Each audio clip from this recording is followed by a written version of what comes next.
In today's video, I'm going to teach you how to add time on Microsoft Forms with our full guide for 2025.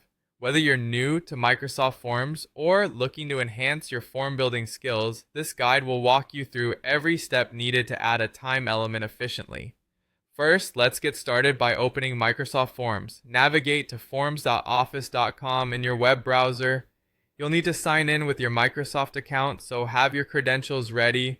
Once you're logged in, you have the choice to create a new form or open an existing one depending on your needs. Now let's move forward to adding a date question to your form. This is a crucial step as it sets the foundation for including a time option later. On your form design page, click on the Add New button.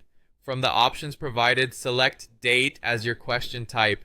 Doing so will provide respondents with a calendar picker, which is a user-friendly way for them to select a specific date. With the date question added, the next step is to enable time selection, an essential addition if your form requires more precise information.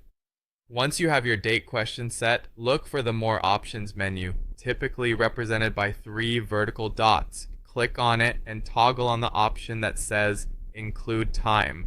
This action will now display a time field in the format of hours and minutes next to your calendar picker, allowing respondents to submit both a date and a specific time. Moving on, it's important to customize your time question to fit the context of your form. First, consider changing the question title to something more specific, like Select your meeting time or When will the event start? It helps to make the question mandatory by marking it as required, especially if it's crucial information. Additionally, you may want to add a subtitle or description to guide respondents, perhaps instructing them to use the 24-hour clock format. Before you finalize everything, let's preview the form to ensure it looks and functions the way you intended.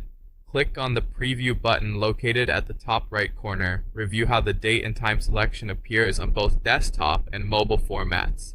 This is your chance to make any necessary adjustments to formatting or instructions to enhance clarity. Finally, after deploying your form, you'll want to know how to collect and review the responses. Navigate to the Responses tab, where you'll find all the entries for your form, each conveniently including both date and time information. For further analysis or scheduling, you can click Open in Excel. This option allows you to view the data in a spreadsheet format, making it easier to sort, analyze, or share. And there you have it, an easy and thorough way to add time options to your Microsoft Forms. This choice can significantly improve the responses you collect by allowing for more detailed timing information. Thank you for watching, and be sure to catch our other videos for more helpful tips on using Microsoft tools effectively.